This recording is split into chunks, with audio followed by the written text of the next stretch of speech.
What happens when a man at the top of his game decides his pregnant wife is dead weight? Ethan Sterling, the tech genius behind the billion-dollar AI oracle, thought he had it all figured out. He'd trade in his quiet, unassuming wife for a younger model and a new life.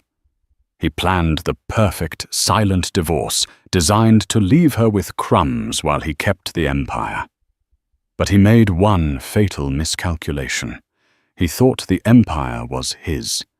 He never realized the woman sleeping next to him wasn't just his wife. She was his architect, his ghost, and the silent queen who already held every key to the kingdom.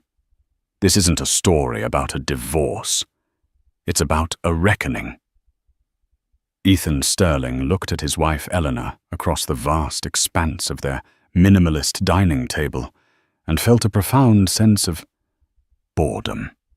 The table, a single slab of polished Italian marble that had cost more than a mid-range sedan, felt like a metaphor for their marriage, cold, expansive, and mostly empty.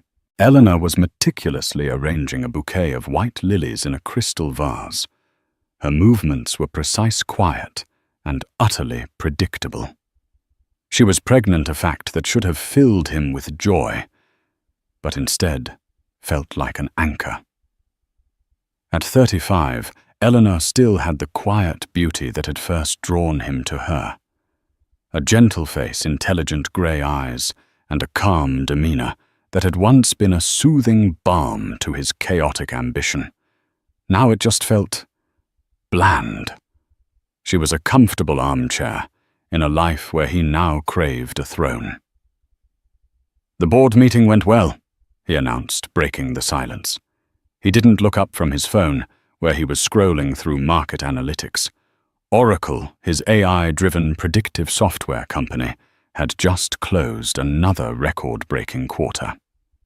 "That's wonderful, Ethan," she replied, her voice soft. She turned, and the gentle swell of her stomach was visible beneath her cashmere sweater. "You must be pleased." Pleased was an understatement. He was electric. He was a god of the new digital age. And gods didn't stay tethered to mortals, especially not mortals who preferred arranging flowers to attending gala events and whose idea of a thrilling evening was reading historical biographies. His decision had been made weeks ago, solidified in the plush, champagne-scented apartment of Chloe Duvall. Chloe was 24, a model, with eyes the color of the Caribbean Sea and ambition that burned as brightly as his own. She was a supernova. Eleanor was a fading star. "I have a meeting with Julian Croft tomorrow." He said the words casual, but the name a carefully chosen weapon. Eleanor paused, her hand hovering over a lily. "The divorce attorney?" She didn't sound surprised, merely inquisitive, as if asking about the weather. Her lack of reaction irritated him. "The best," he corrected. "I want this to be amicable, Elle, civilized. There's no reason for things to get messy." She finally looked at him, her grey eyes unreadable.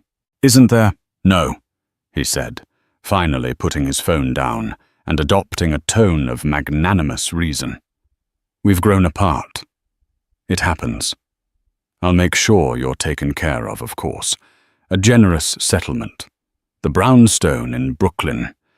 You and the baby will be comfortable." The baby. He couldn't even say our baby. It was a complication, an inconvenient loose end. But Julian Croft had assured him it was manageable. A pre-birth settlement could be ironed out. Clean. Quick. "I see," Eleanor said, turning back to her flowers. She clipped a stem with a quiet snip. "You've thought of everything." "I try to," he said, a smirk touching his lips. He felt the familiar surge of control, the feeling that had made him a millionaire many times over. He was Ethan Sterling. He anticipated every move, every outcome.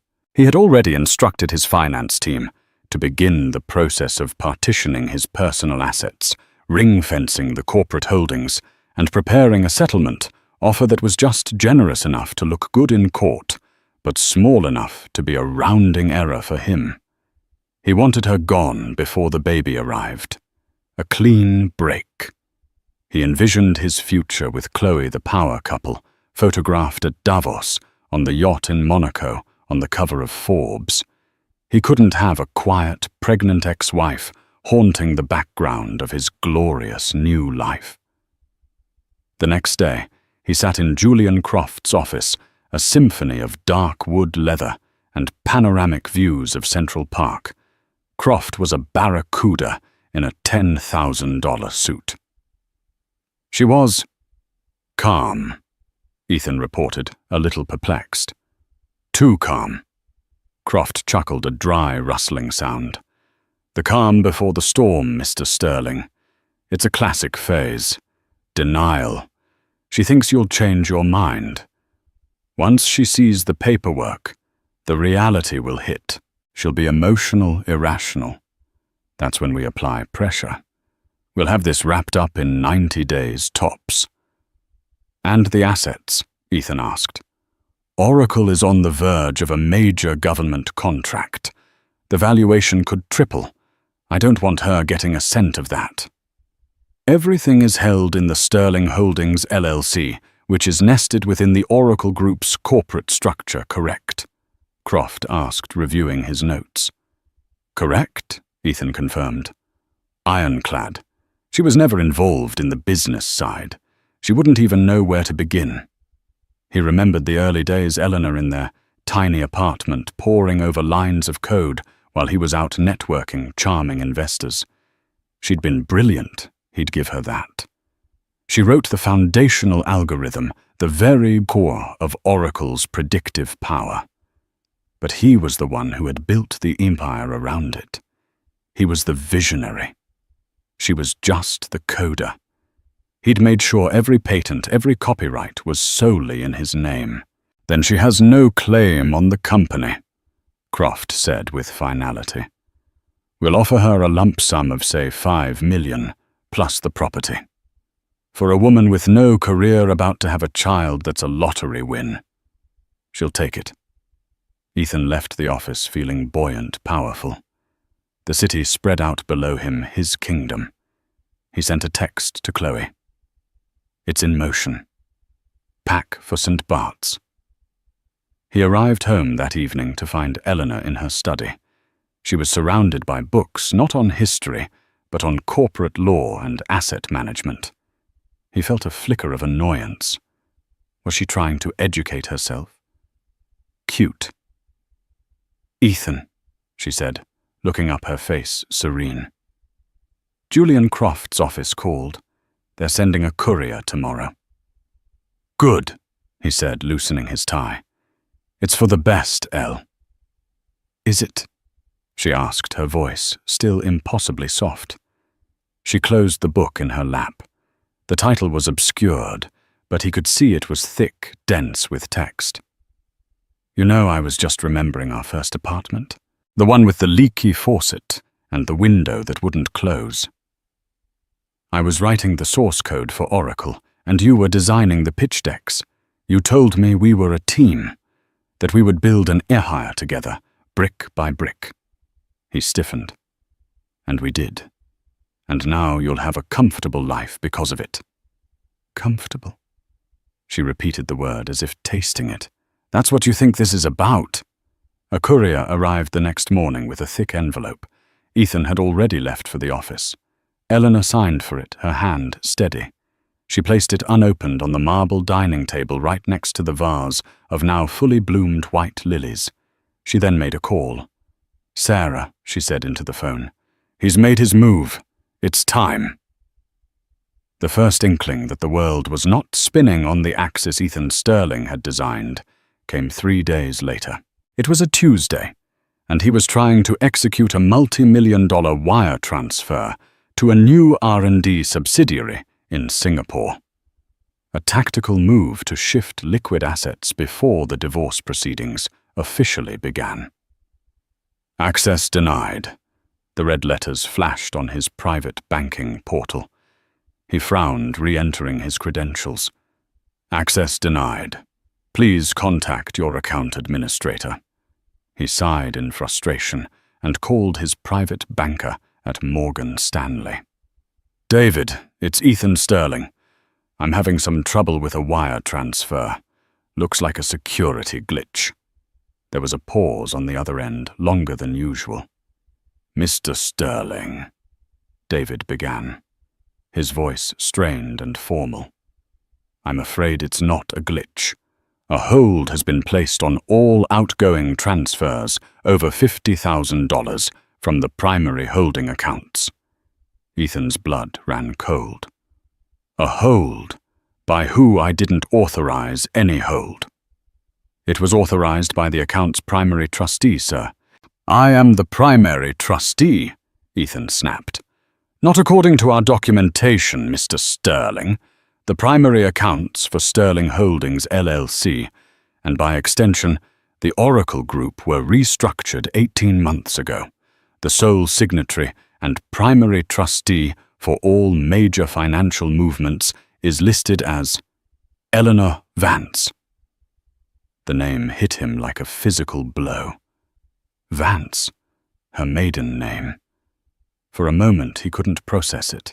It had to be a mistake, a clerical error of colossal proportions. That's impossible, he said, his voice dangerously low. Run it again. Check the incorporation documents. We have, sir. Several times. The directive came this morning, authenticated with all the correct security protocols. All assets within the Vance Starfall Trust are subject to review and approval by Ms. Vance. I'm sorry, Mr. Sterling, but my hands are tied. The Vance Starfall Trust. He had never heard of it. He slammed the phone down, his mind racing. 18 months ago. What had happened? 18 months ago. He remembered Eleanor suggesting they meet with a new asset management firm, a boutique outfit she'd supposedly researched. She had pitched it as a way to protect their wealth, to create a more tax-efficient and secure corporate structure.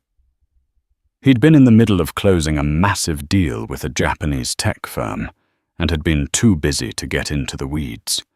He remembered signing a mountain of paperwork she had prepared. It's just standard restructuring, Ethan, she had said calmly. It shields the company from frivolous lawsuits and minimizes our tax liability. Our lawyers have vetted it. He had trusted her. Why wouldn't he? She was the quiet, organized one, the one who handled the domestic details, which in his mind included managing the paperwork his high-powered lawyers drew up. He'd scrawled his signature on dozens of pages without reading a single clause. He was the visionary. He didn't have time for fine print. A cold dread entirely unfamiliar to him began to creep up his spine. He stormed out of his office, ignoring his assistant's concerned look. Get Julian Croft on the line. Now. When he got home, the divorce papers were still sitting on the dining table, unopened. Eleanor was in the living room, curled on the sofa with a cup of tea reading. She looked up as he entered, her expression as placid as ever.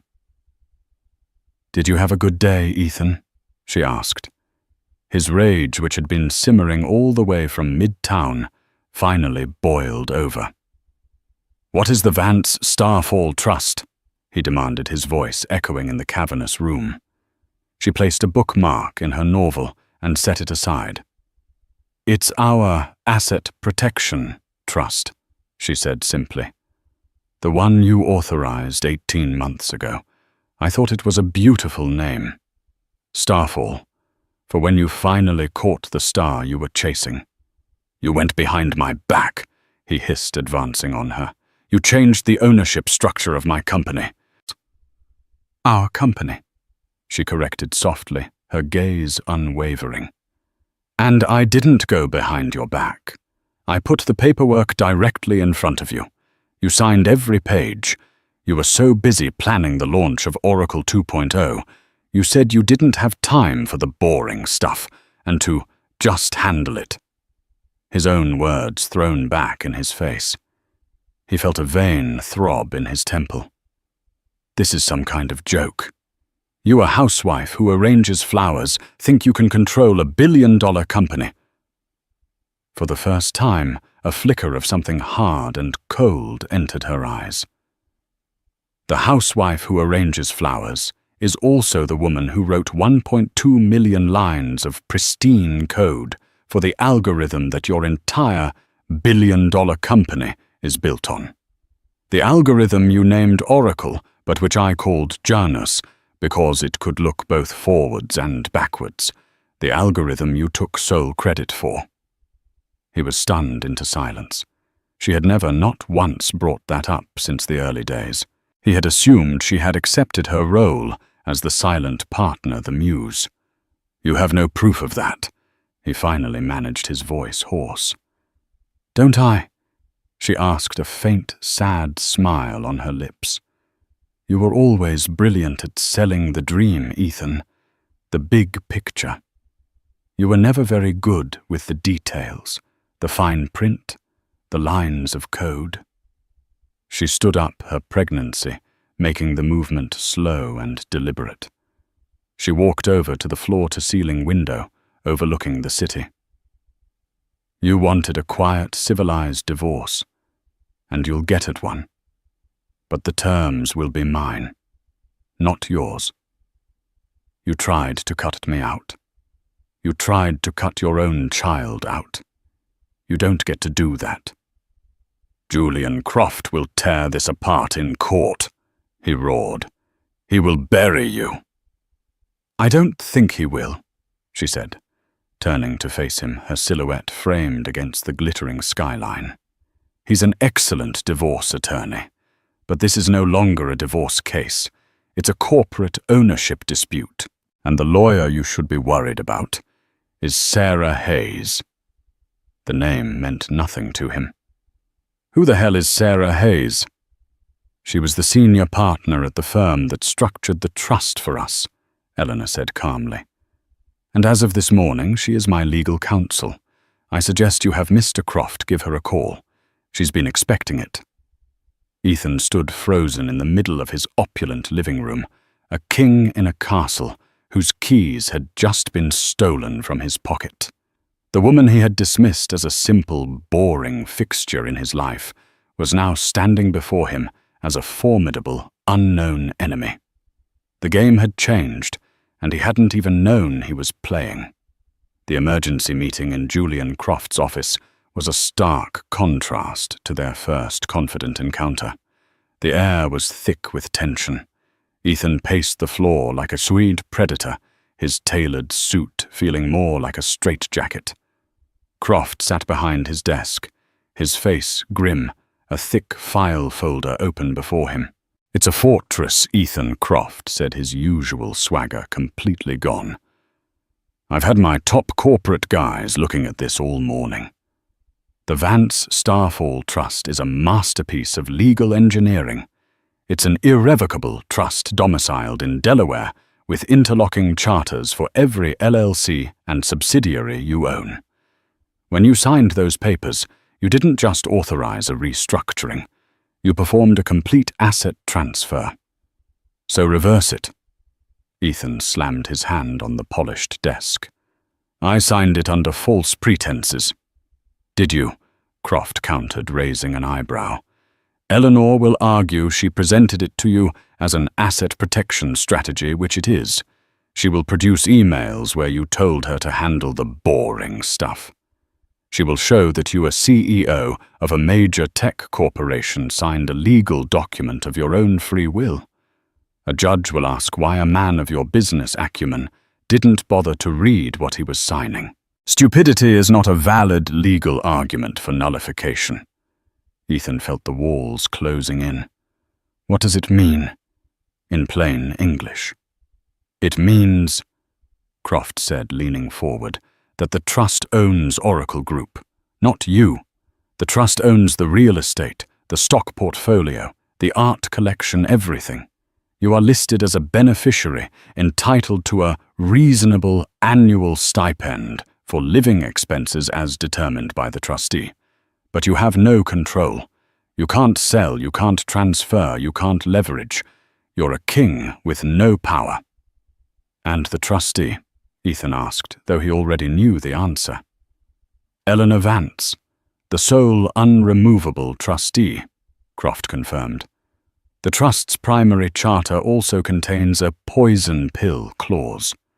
It states that in the event of a divorce filing initiated by you against her, her control as trustee becomes absolute and her discretionary powers are maximized. By serving her those papers, you pulled the pin on your own grenade." Ethan sank into a chair, the fight draining out of him. He felt like a fool. He, the master strategist, the man who could predict market fluctuations with his own software, had been outmaneuvered by his quiet, bookish wife. The meeting with Eleanor's lawyer, Sarah Hayes, took place a week later. They met in a neutral conference room downtown. Sarah Hayes was the opposite of Julian Croft. She wasn't flashy. She wore a simple, dark grey suit. Her hair was pulled back in a neat bun, and she spoke in calm, measured tones that held the unwavering certainty of a surgeon. Eleanor was there, a silent presence at her side. She looked serene, her hands resting on her pregnant belly. "Mr. Sterling," Sarah began after the initial tense pleasantries, "we are here to discuss the terms of the separation. Ms. Vance is prepared to be reasonable." "Reasonable?" Croft scoffed. "She's seized control of his entire life's work." Sarah Hayes didn't flinch. A life's work that was built on a foundation she created. "We have here," she slid a thin file across the table, time-stamped server logs from 2018. They show the initial coding and upload of the core Janus algorithm to your private server. The IP address traces back to the apartment you shared, and the logs show the work was done during hours you were verifiably at networking events and investor meetings. The digital signature on the original code is E. Vance. Ethan stared at the file. It was a ghost from the past he had thought long buried. "Furthermore," Sarah continued, her voice cutting through the silence, "Ms. Vance doesn't wish to destroy Oracle. On the contrary, she wants it to thrive, for the sake of her child's future legacy." "What does she want?" Ethan finally ground out. "The terms are simple," Sarah said. "First, the divorce will proceed. Ms. Vance will not contest it. She agrees to full joint custody of the child with a detailed parenting plan to be established." This was a surprise. Ethan had expected her to use the child as a weapon. "Second," Sarah went on, "you will step down as CEO of Oracle Group." "Absolutely not," Ethan exploded, rising from his chair. "You will transition to a role as Chief Innovation Officer," Sarah said, ignoring his outburst. "You will continue to guide the company's technological direction, which is your strength. You will, however, have no executive or financial authority. The board will appoint a new CEO based on the trustee's recommendation. We are suggesting Marcus Thorne." Marcus Thorne was his COO, a capable, steady hand who had been with the company for years. He was also loyal to Ethan. Or so Ethan thought. "Third," Sarah said, her eyes locking onto Ethan's, "you will issue a public statement. In it, you will acknowledge Eleanor Vance as the co-creator of the foundational Oracle algorithm. You will correct the record that has for so long erased her contribution. She doesn't want money for it. She wants the truth." "This is insane," Ethan whispered, looking at Eleanor. She met his gaze, and for the first time he saw not a wife he was leaving, but a brilliant strategist who had cornered him. This wasn't about revenge in the way he understood it, screaming matches and financial warfare. This was a quiet, elegant checkmate. She wasn't just taking his money.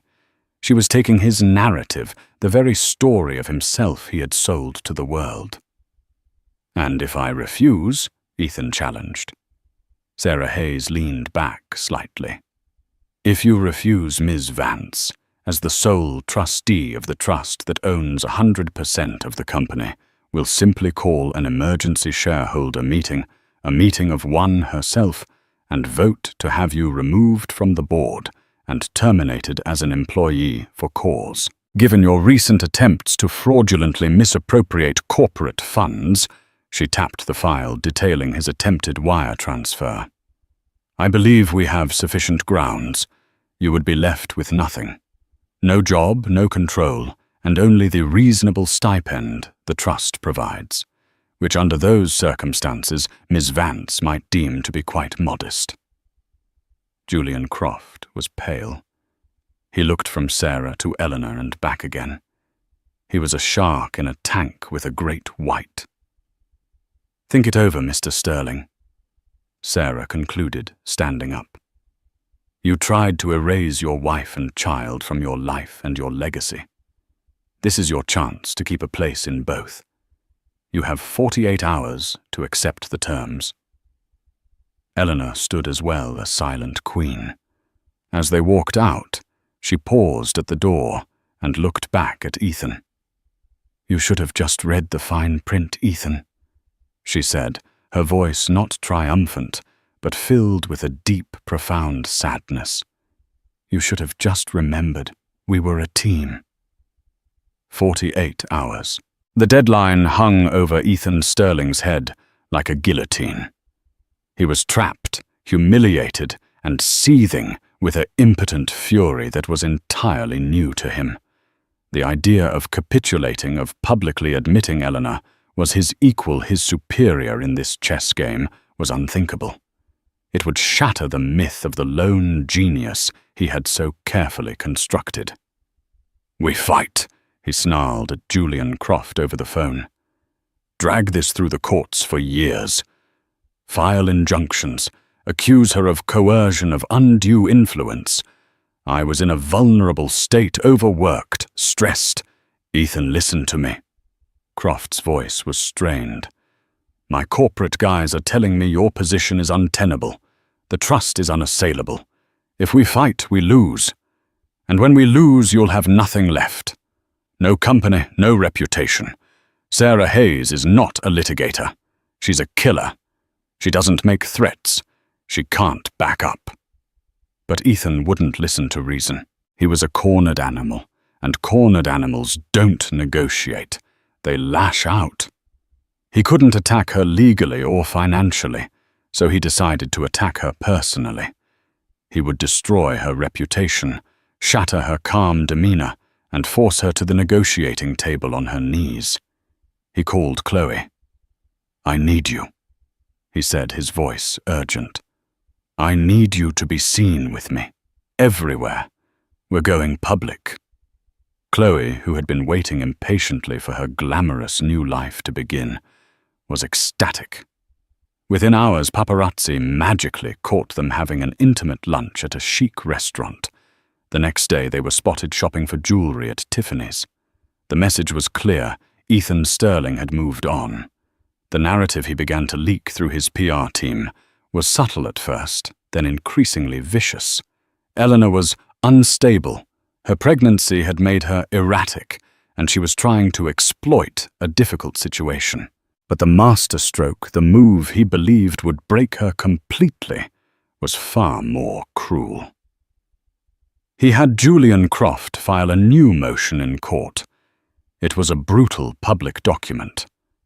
In it, Ethan Sterling formally contested the paternity of Eleanor's unborn child. He alleged that due to their estranged and difficult marital situation, he had significant and grave doubts that he was the father.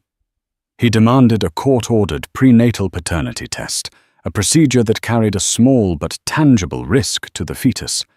The news exploded. It was one thing to divorce your pregnant wife. It was another thing entirely to publicly shame her and question the legitimacy of her child. The gossip blogs and even mainstream financial news outlets went into a frenzy. The carefully crafted image of Ethan Sterling, the visionary genius, began to crack, revealing something ugly underneath. He thought the public humiliation would shatter Eleanor's composure. He imagined her weeping, hysterical, calling him, begging him to stop. He waited for Sarah Hayes to call, offering to renegotiate. The call never came. Instead, silence.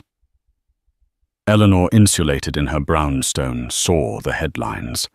Her first reaction wasn't tears, but a cold, hard anger that solidified her resolve. He had come after her company. He had come after her legacy.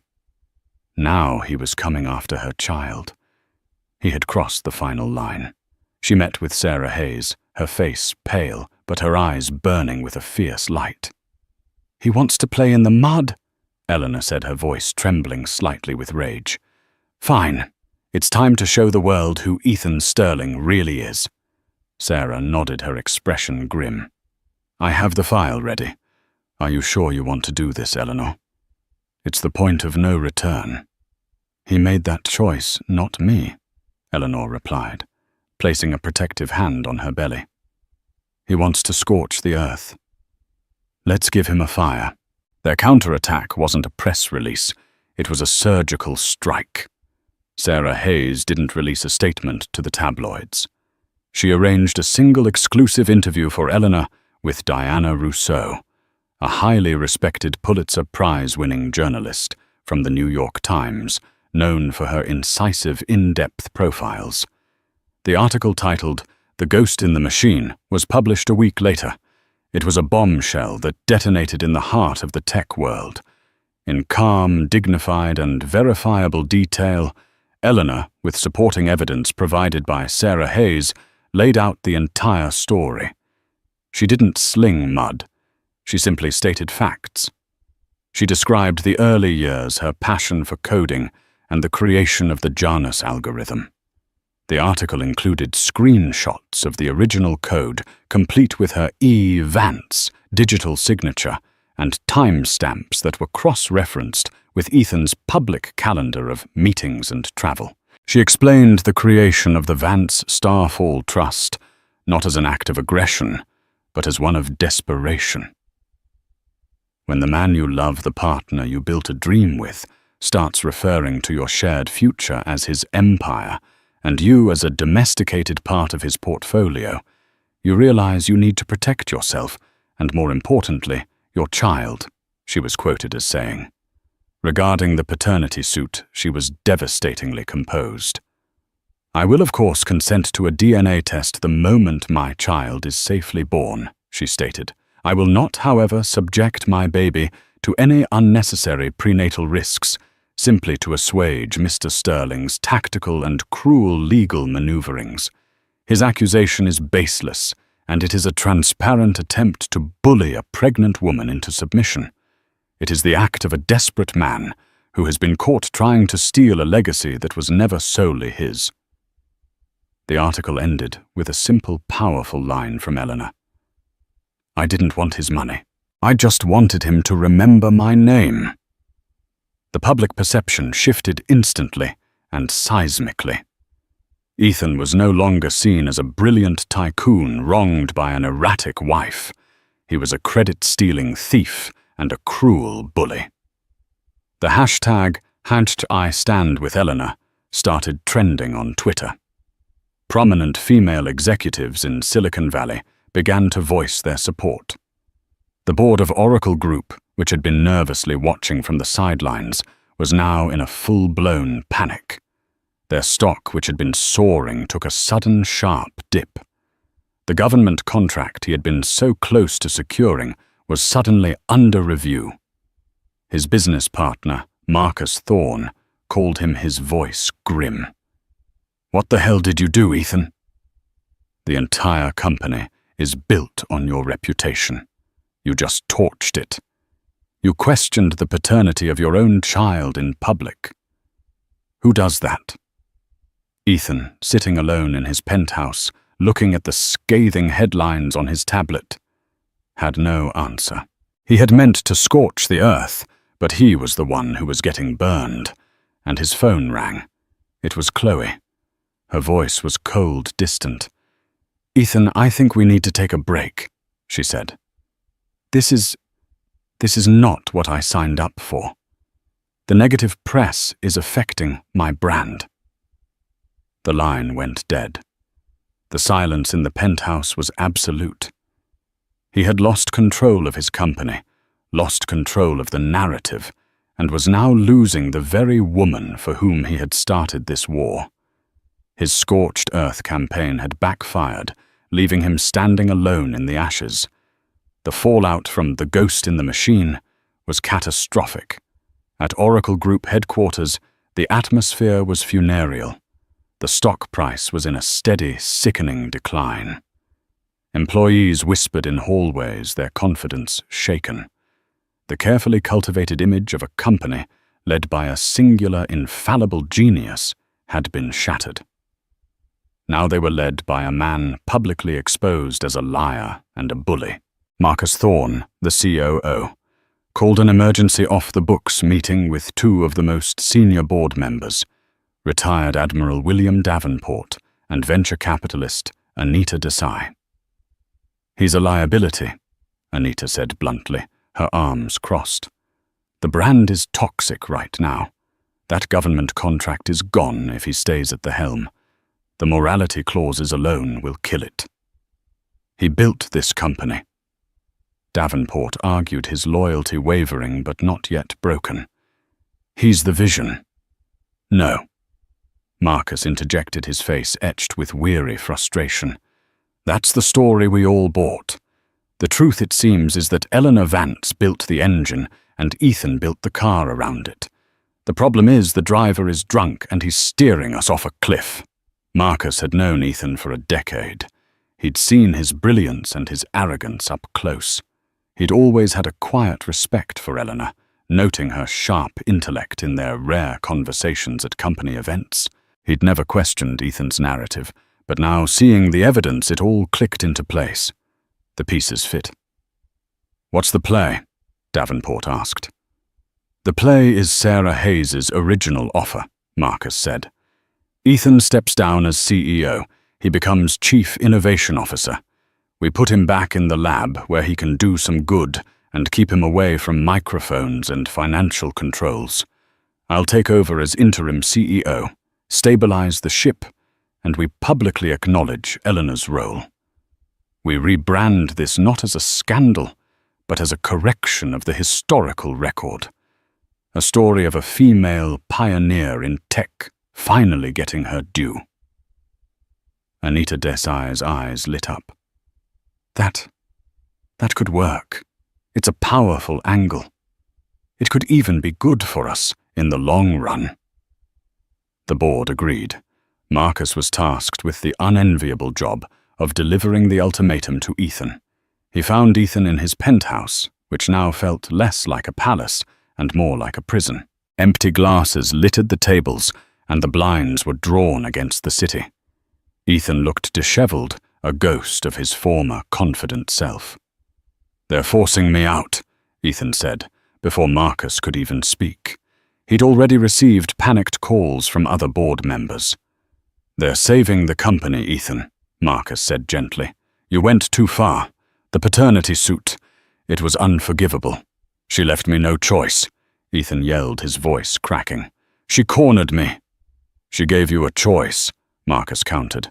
"She offered you a dignified role, a way to keep your place in the company you love. You chose to try and destroy her instead. This is the consequence. Take the deal.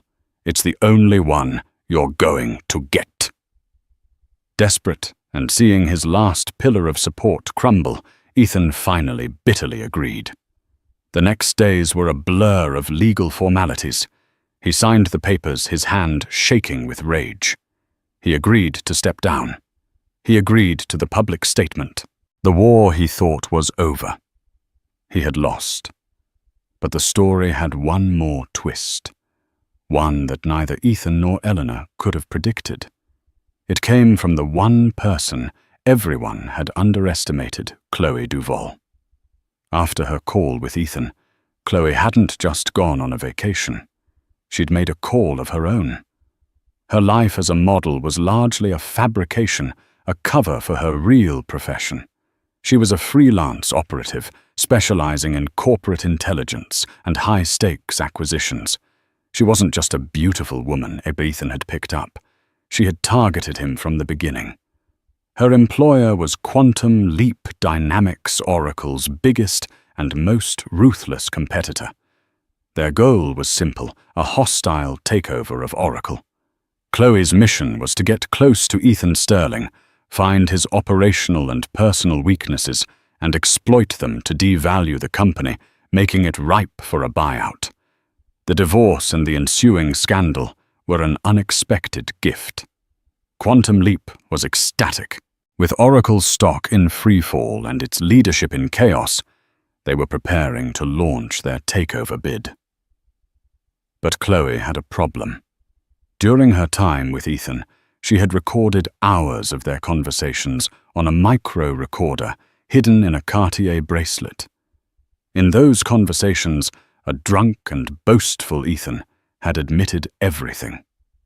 He'd bragged about how he'd outmaneuvered Eleanor on the patents, how he'd taken her nerdy little project and turned it into an empire, effectively confessing to the very intellectual property theft Eleanor had claimed.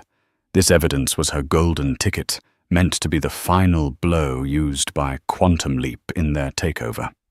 But something had shifted for Chloe. She was a professional, often ruthless, but Ethan's public attack on his pregnant wife had disgusted her. It was sloppy, cruel, and unprofessional. More than that, she saw in Eleanor a woman who had been systematically erased and was now fighting back with brilliant precision. She found herself against all odds, rooting for the wife. Quantum Leap's plan was to buy Oracle.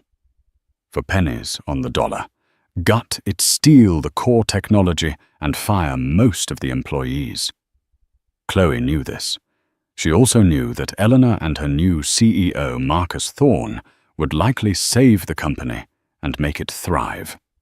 She made a decision that was completely off mission. She contacted Sarah Hayes. "My name is Chloe Duvall," she said when they met in a discreet coffee shop. "I know you have no reason to trust me, but I have something that belongs to you, or rather, to your client." She slid a small USB drive across the table. "These are audio recordings of Ethan Sterling.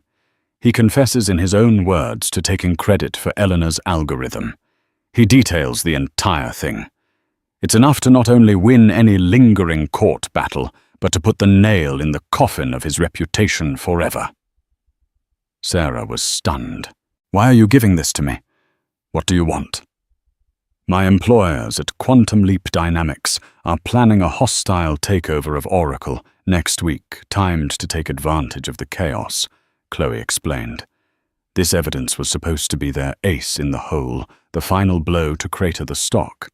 I find their plan distasteful, and your client's strategy impressive." She took a sip of her espresso.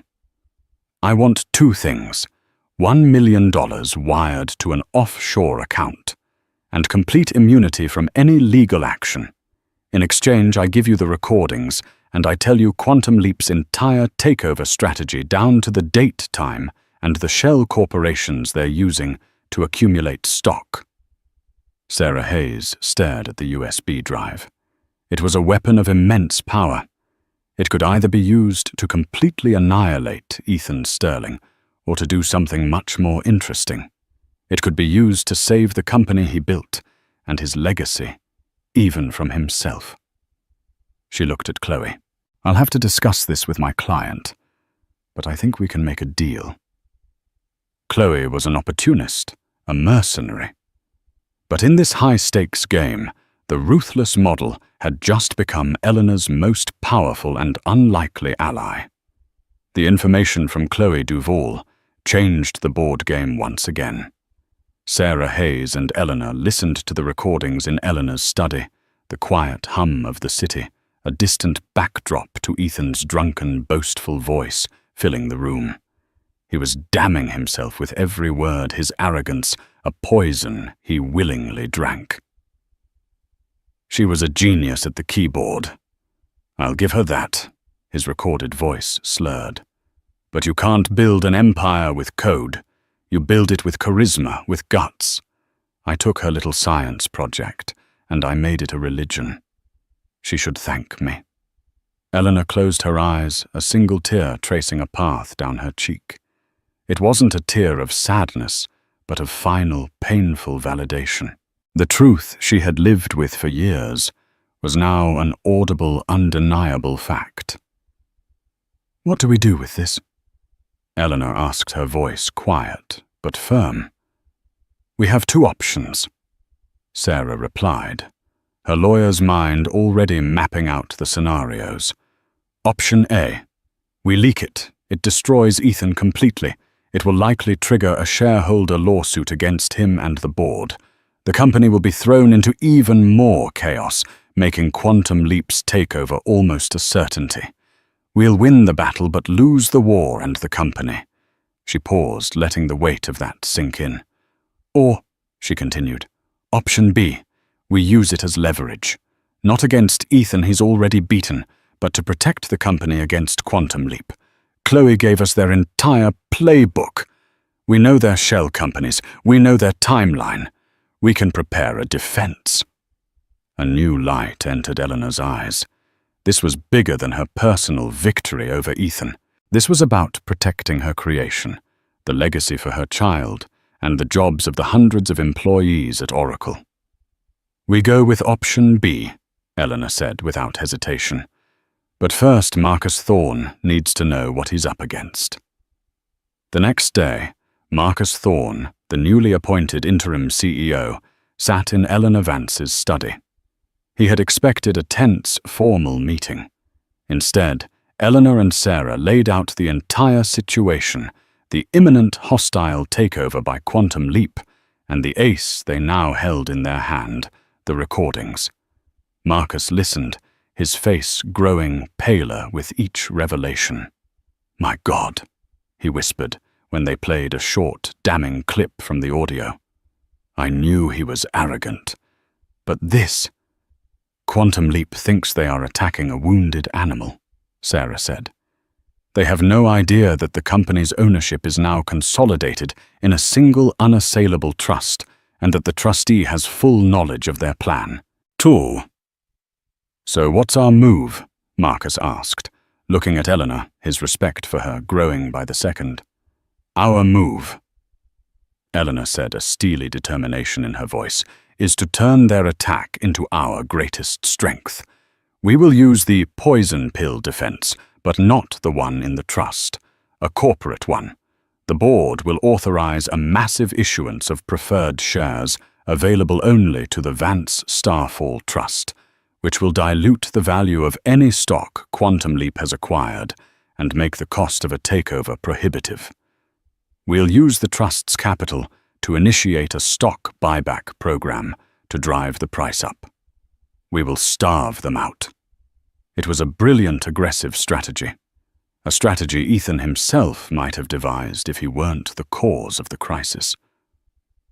Over the next 72 hours, Eleanor, Marcus, and Sarah worked tirelessly with the board.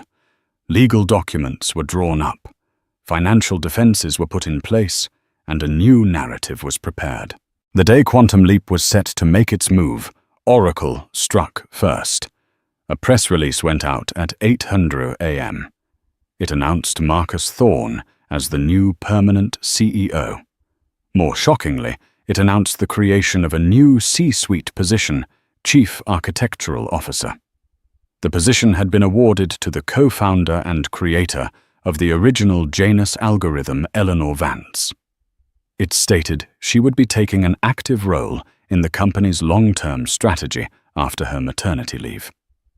The message to the market was clear and powerful. The chaos was over. The company wasn't just stable. It was revitalized with its original creator back in a position of power. The stock price, which had been bleeding for weeks, didn't just stabilize. It surged. When Quantum Leap initiated their tender offer an hour later, the price was already 20% higher than they had anticipated. When Oracle's poison pill share issuance was announced, their hostile bid was dead on arrival. They were caught completely off guard, outmaneuvered and exposed. By the end of the day, Quantum Leap had quietly withdrawn its offer, having lost millions in the attempt. Ethan watched it all unfold on the news from his penthouse. He saw the headlines praising Eleanor's brilliant return and Marcus's steady leadership. He was a footnote in the story of his own company's salvation. He was no longer the titan, the visionary, or even the villain. He was just irrelevant. That evening, his doorbell rang. It was Eleanor. It was the first time they had seen each other alone since their last explosive confrontation. She was calm, her presence filling the room with an authority he had never seen in her before. "The company is safe," she said, her voice devoid of triumph. "I saw," he mumbled, unable to meet her eyes. "Why? Why save it? Why save me from complete ruin?" "Because it was never about ruining you, Ethan," she said, and he finally heard the exhaustion and years of pain in her voice. "It was about stopping you from ruining us. I did it for the employees who depend on Oracle, and I did it for our child." She placed a hand on her stomach. "He or she deserves a legacy. And like it or not, you are a part of that. A flawed, broken part, but a part nonetheless. I won't have our child read one day that their father destroyed his own creation out of sight." She placed a single key on the marble coffee table. "This is the key to the Brooklyn brownstone. It's yours. The trust will provide your stipend, as we agreed. You can continue your work as CIO if you choose, or you can leave. The choice is yours. This is the last time we will speak of this." He stared at the key. It was a lifeline, an act of grace he knew he didn't deserve. He had tried to leave her with nothing, and she was leaving him with a future. "Eleanor," he whispered, his voice thick with a shame so profound it felt like it was crushing him. "I'm sorry." She looked at him for a long moment, her grey eyes searching his. She gave a single, sad nod. "I know," she said. And then she turned and walked away, leaving him alone in the silent, empty monument to his own ambition. 6 months later, the world of Ethan Sterling had shrunk, while Eleanor Vance's had expanded beyond anything she could have imagined. Ethan took the deal. He moved into the Brooklyn brownstone, a beautiful home that felt empty and far too quiet. He accepted the role of Chief Innovation Officer at Oracle, but it was a title in name only. He worked from a small, isolated lab, stripped of his executive team and authority. He was back to where he started, just a man with ideas. The difference was, now no one was listening with the same reverence. He was a cautionary tale, whispered in boardrooms. He attended mandatory therapy sessions, a condition Eleanor had quietly added to his employment contract. He was for the first time in his life being forced to confront the man he was not the myth he had created. Eleanor, on the other hand, had flourished. She gave birth to a healthy baby boy, whom she named Julian after her own father, a man who had taught her the value of integrity and quiet strength. Motherhood suited her, but it did not define her. After her maternity leave, she stepped into her role as Chief Architectural Officer. She didn't take Ethan's old corner office. Instead, she chose a more modest one next to the core development team. She was not a remote, imposing figure, but a collaborative leader. Her deep, intimate knowledge of the Janus algorithm allowed her to unlock potentials within the software that Ethan's sales-focused approach had ignored. Under the joint leadership of Marcus's steady business acumen and Eleanor's visionary, technical guidance, Oracle not only recovered, but began to innovate at a pace it hadn't seen in years. They launched a new division focused on ethical AI earning accolades and rebuilding public trust. The stock price reached an all-time high. Eleanor Vance, once the ghost in the machine, was now on the cover of Wired magazine, hailed as the quiet architect of the future. She never spoke of Ethan in interviews, other than to acknowledge his role as a co-founder. Her narrative was one of forward-looking creation, not backward-looking revenge. She managed the Vance Starfall Trust with a quiet, firm hand. It funded philanthropic ventures in STEM education for young women. It became a force for good, using the immense wealth not for opulence, but for opportunity. Ethan saw his son every other weekend. The meetings were awkward at first. He didn't know how to be a father, only how to be a CEO. But in the quiet moments, holding his son, he felt the first stirrings of something real, something more profound than a soaring stock price. He was a fallen king, but perhaps in the ruins of his empire, he could learn to be a man.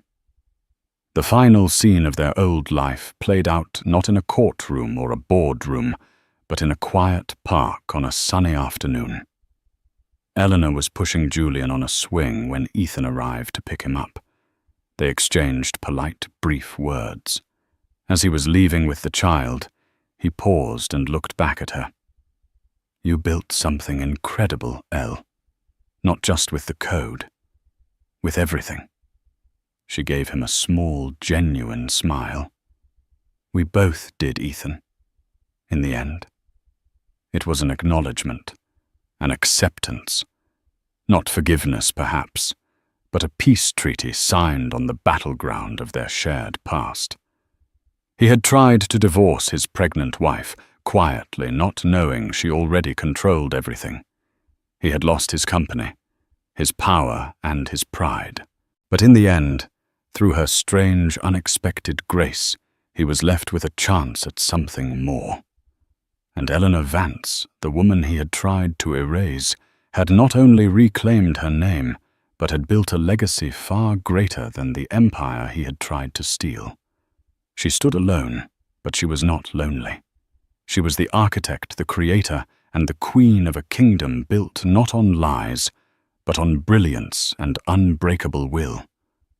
In the end, Ethan Sterling's great undoing wasn't a flaw in his business strategy. It was a flaw in his character. He saw his wife as an accessory to his success, forgetting she was its very foundation. This story is a powerful reminder that the quietest person in the room is often the most powerful. Eleanor Vance didn't just win a divorce. She reclaimed her truth and rewrote her destiny. She proves that true power isn't about loud commands and public glory, but about quiet competence, unbreakable integrity, and the brilliant strategy of knowing your own worth, even when the person closest to you refuses to see it. What did you think of Eleanor's ultimate checkmate? Was her form of justice and mercy the right move? Let us know your thoughts in the comments below. If this story of quiet power and ultimate justice resonated with you, please hit that like button. Share it with someone who needs to hear it, and make sure you subscribe to our channel for more real-life dramas, where the truth is always more compelling than fiction. Thank you for listening.